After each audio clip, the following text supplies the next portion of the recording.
नमस्कार। आप देख रहे हैं बुलंद आवाज पूजा सिंह के साथ। दोस्तों, बहराइच दंगों का सच अब धीरे धीरे करके सबके सामने आने लगा है। भारतीय जनता पार्टी के विधायक जो महसी से विधायक हैं, उन्होंने अपनी ही पार्टी के कई लोगों के खिलाफ दंगा भड़काने और दंगा करने का संगीन आरोप लगाते हुए एफआईआर दर्ज कराई है। धीरे धीरे परत खुल रही है दंगों के सच की। इसके अलावा दैनिक भास्कर की एक रिपोर्ट जिसने पूरी तरीके से माहौल को गरमा दिया है, राजनीति भी इस पर अब तेज हो गई है। उसने अपनी रिपोर्ट में खुलासा किया है कि 2 लोग कैमरे पर बोलते हुए सुने गए कि कैसे पूरा दंगा भड़काया गया, कैसे उसकी प्लानिंग की गई और किस तरीके से सारा माहौल रहा। सब कुछ दैनिक भास्कर की रिपोर्ट में खुलासा किया गया है। आप दैनिक भास्कर की साइट पर जाकर के उस खबर को देख सकते हैं। वो वीडियो भी उसमें मौजूद है। साथ ही साथ जिस तरीके से भारतीय जनता पार्टी के महसी से विधायक सुरेश्वर सिंह ने गंभीर आरोप लगाते हुए अपनी ही पार्टी के लोगों के खिलाफ, साथ ही साथ उसमें से एक भारतीय जनता पार्टी का नेता भी है, उनके ऊपर आरोप लगाते हुए कि उन्होंने किस तरीके से उनके काफिले पर पथराव किया और उसमें दंगे को और ज़्यादा भड़काने की कोशिश की, दंगा करने की कोशिश की। इस तरीके से तमाम उन्होंने आरोप लगाए हैं और एफआईआर दर्ज कराई है। इसके बाद तो ऐसा लगता है कि जैसे भूचाल आ गया है और ये दंगा प्रायोजित था, कराया गया। जिस तरीके से लापरवाही बरती गई, जानबूझ करके बरती गई। मैंने अपने ही चैनल पर वीडियो किया था, आपको याद होगा, कुछ दिन पहले ही। उसमें मैंने बोला था कि सरकार आपकी, शासन आपका, प्रशासन आपका, पुलिस आपकी, सब कुछ आपका, उसके बावजूद दंगा हो जाता है। आपकी नाक के नीचे, सरकार की नाक के नीचे दंगा हो जाता है। बहुत बड़ी बात है। इसका मतलब ढिलाई जानबूझ करके बरती गई, माहौल को खराब करने की कोशिश की गई। ये सब कुछ पहले से प्री प्लान था।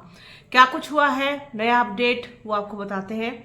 बहराइच में हुई हिंसा मामले में यूपी सरकार चला रही बीजेपी को अच्छी खासी किरकिरी का सामना करना पड़ रहा है, क्योंकि बीजेपी के ही विधायक सुरेश्वर सिंह ने पार्टी के एक नेता के खिलाफ एफआईआर दर्ज करवा दी है। सुरेश्वर सिंह महसी सीट से विधायक हैं।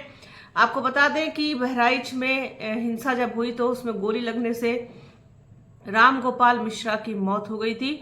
बहराइच हिंसा को लेकर के सोशल मीडिया से लेकर अखबारों तक में राजनीति बयानबाजी काफी तेज है। उत्तर प्रदेश के पूर्व मुख्यमंत्री और समाजवादी पार्टी के मुखिया अखिलेश यादव ने आरोप लगाया है कि बहराइच हिंसा में बीजेपी का हाथ है और बीजेपी के लोगों ने बहराइच में जानबूझ कर दंगा कराया है। इस मामले में पुलिस अब तक 70 से ज्यादा लोगों को गिरफ्तार कर चुकी है। सुरेश्वर सिंह ने भारतीय जनता युवा मोर्चा के नगर अध्यक्ष अर्पित श्रीवास्तव व कुछ अन्य लोगों के खिलाफ मुकदमा दर्ज कराया है।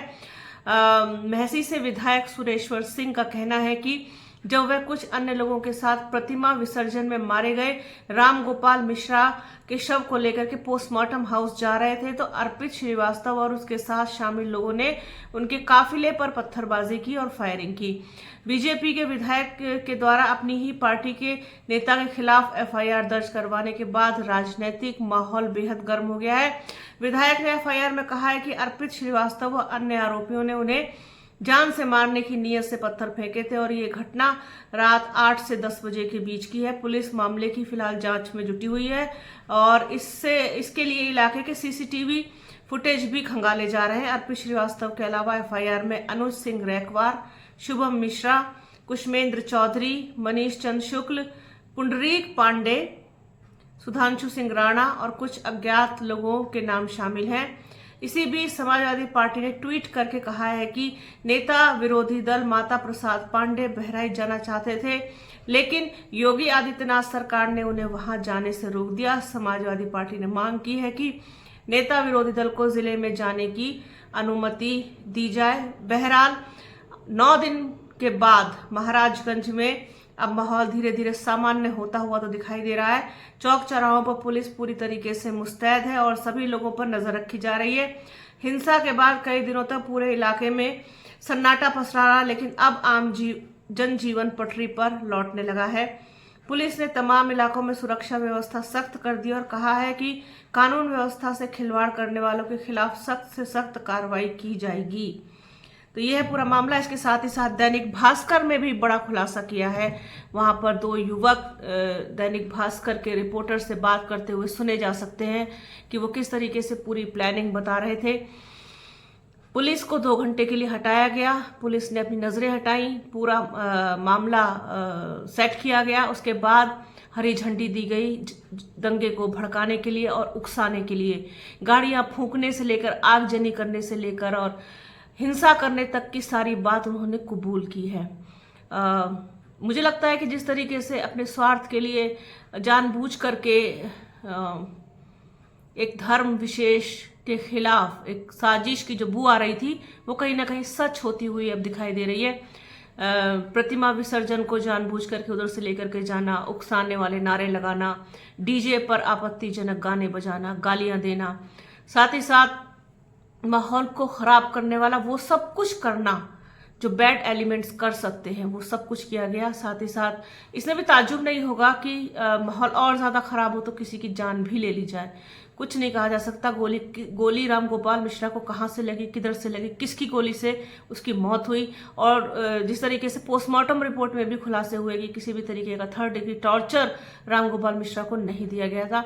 इस बात ने भी काफी तूल पकड़ा था कि उसके साथ बहुत ज्यादती हुई और उसको 3rd डिग्री का टॉर्चर दिया गया, करंट लगाया गया और तमाम चीजें, मैं बोलते हुए भी मेरे रोंगटे खड़े होते हैं, वो सब चीजें कही गई, लेकिन वो सब चीजें झूठ साबित हुई। तो वही मैं कह रही हूँ कि धीरे धीरे करके बहराइच दंगे की पोल अब खुलती हुई नजर आ रही है। सबसे पहले तो पोस्टमार्टम रिपोर्ट ने खुलासा किया, उसके बाद आप ये देखिए कि बीजेपी विधायक ने खुद ही अपने लोगों पर FIR कर दी। इसके बाद दैनिक भास्कर की वो रिपोर्ट जिसमें लोग कैमरे पर खुल्लम खुल्ला बोलते हुए, कबूल करते हुए साफ देखे जा सकते हैं, सुने जा सकते हैं। सारी चीजें हैं जो बताती हैं कि ये दंगा किसने करवाया, क्यों करवाया और इसके पीछे किसका हाथ, किसकी साजिश। तो ये सारी चीजें, इसीलिए मैं आप लोगों से हमेशा अपील करती हूँ कि वीडियो जो होते हैं हमारे, वो किसी भी मुद्दे पर हो, आपके लिए लेकर के आते हैं तो आप प्लीज उन्हें देखा कीजिए, पूरा शेयर किया कीजिए, लाइक कीजिए, कमेंट भी कीजिए। वही बात देखिए अब सच साबित हो रही है कि क्या कुछ हुआ बहराइच में। तो आप लोगों तक ये बात पहुंचानी थी। बने रहिए हमारे चैनल के साथ, हमारे चैनल को लाइक कीजिए, शेयर कीजिए, सब्सक्राइब कीजिए, बेल आइकन जरूर दबाइएगा। वीडियो को प्लीज पूरा देखिएगा, ज्यादा से ज्यादा शेयर कीजिएगा। अपना और अपनों का बहुत ख्याल रखिए। जल्द मिलूंगी आपसे एक नए वीडियो में, एक नए मुद्दे के साथ, एक नई चर्चा में। तब तक के लिए जय हिंद।